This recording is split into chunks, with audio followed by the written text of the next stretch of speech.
සුබ දවසක් පුතේ. ඉතිහාසයේ 6 වසර ඔයාලගේ දෙවෙනි පාඩම කතා කරන්න තමයි අපි මේ සූදානම් වෙන්නේ.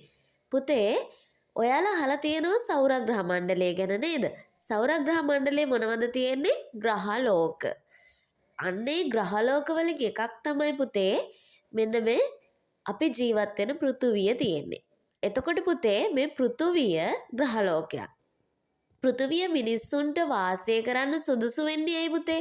සුදුසු වටපිටාවක් හැදෙන්නේ මිනිස්සුන්ට හුස්ම ගන්න වාතය තියෙනවා, එතකොට ජලය තියෙනවා, හිරු එළිය, පස මෙන්න මේ තියෙන පරිසරය තියෙන නිසා තමයි පුතේ පෘථිවිය මිනිස්සුන්ට ජීවත් වෙන්න සුදුසු වටපිටාවක් හැදිලා තියෙන නිසා තමයි මිනිස්සු පෘථිවියේ ජීවත් වෙන්නේ. හොඳයි දරුවනේ, දැන් අපි කතා කරන්න යන්නේ අපි මේ ජීවත් වෙන පෘථිවිය නිර්මාණය වෙලා තියෙන විදිය ගැන. පෘථිවිය නිර්මාණය වෙච්ච විදියට විවිධ දාර්ශනිකයෝ විවිධ අදහස් ඉදිරිපත් කරලා තියෙනවා. නමුත් අපිට දැන් ඉගෙන ගන්න තියෙන්නේ මෙන්න මේ ක්‍රියාවලිය පුතේ.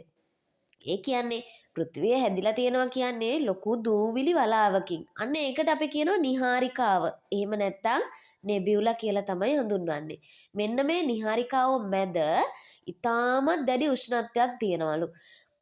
ඔයාලා දන්නවා පුතේ වතුර උණු කරන්න සෙල්සියස් අංශක කීයේදීද වතුර නටන්නේ? අපි කියන්නේ අර ජලය නටනවා කියලා. රත් වෙනකොට සෙල්සියස් අංශක 100යි. ඊට වඩා පුතේ මෙන්න මේ නිහාරිකාව මැද සෙල්සියස් අංශක 6000ක පමණ උෂ්ණත්වයක් තියෙනවලු. එතකොට මගේ පුතේ ඒ තරම් දැඩි උෂ්ණත්වයක පොළව අභ්‍යන්තරයේ තියෙන දේවල් වලට මොකද වෙන්නේ? රත් වෙනවා. එතකොට ඒවා ද්‍රවමය බවට පත් වෙනවා. ඒ කියන්නේ ඒවා දිය වෙනවා.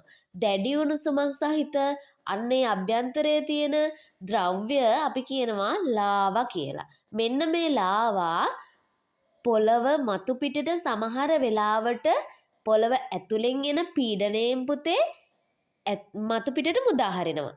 ආන් ඒකට අපි කියනවා මොකද්ද? ලංකාවේ නම් මේ ස්වභාවික ව්‍යසනේ නෑ.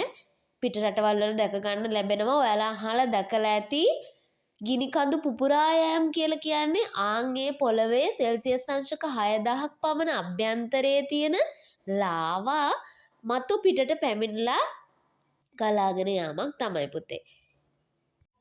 මිනිස්සුන්ගේ ඉස්සලම පුතේ ආරම්භ වෙලා තියෙන්නේ මිනිස්සුන්ගෙන් නෙවෙයි. මේ ලෝකේ ඉස්සලම හැදිලා තියෙන්නේ මේ රූපේ ඉන්නා වගේ බැක්ටීරියාවක්. එයත් හැදිලා ඉඳලා තියෙන්නේ වතුරේ.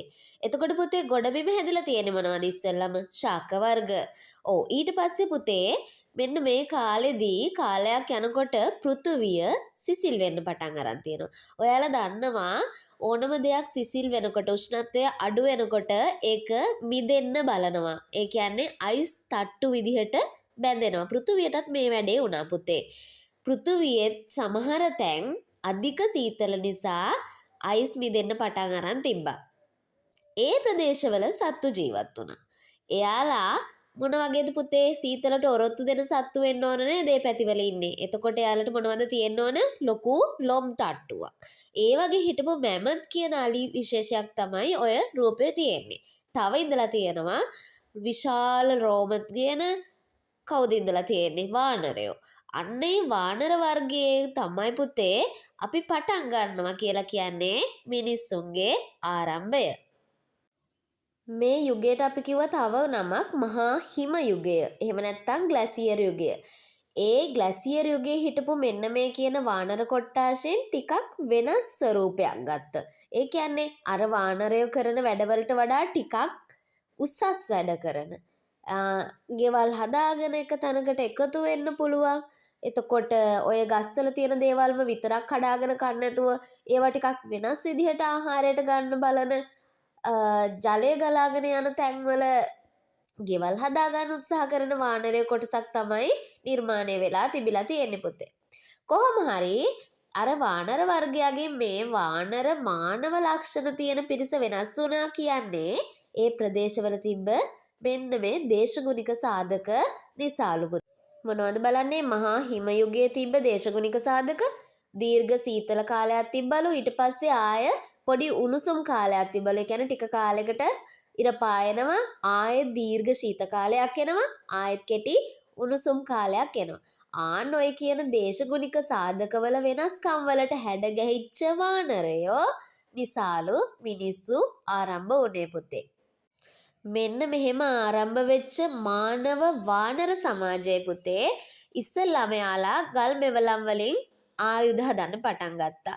එයාලට අපි කිව්ව හෝමෝ හැබිලස් මානවයා කියලා. තව කොටසක් ඉඳලා තියෙනවා පුතේ මිනිස්සුන්ගේ මොළයට සමානම මොළයක් ඇත දියුණු වෙච්ච වානරයා. එයාට කියනවා හෝමෝ නියැන්ඩර්තාලන්සිස් කියලා. තවත් දෙයක් තමයි පුතේ යාලා ගින්දර හොයා ගන්නවා. එතකොට යාලට වාසස්ථානයක අවශ්‍යතාවය මතුවෙනකොට එයාලා එක එක සත්ව ඇටකටු, කොලාතු, ගස්බෙන, එතකොට ගල් ගුහා අන්න ඒ වගේ නිවාස තනා ගන්න පටන් ගන්නවා. ඒ විතරක් නෙවෙයි මීට අවුරුදු 7,90,000කට කලින් එයාලා ගින්දර හොයාගත්ත කියලා ඊශ්‍රායලයෙන් අපිට සාක්ෂි සාධකත් හම්බ වෙනවා පුතේ. මෙතනින් පුතේ ඔයාලගේ ඉතිහාසයේ දෙවැනි පාඩමේ මානවයාගේ ආරම්භය කියන පළවෙනි කොටස ඉවරයි. දෙවැනි කොටසෙන් නැවත ආයෙත් හමු වෙමු පුතේ.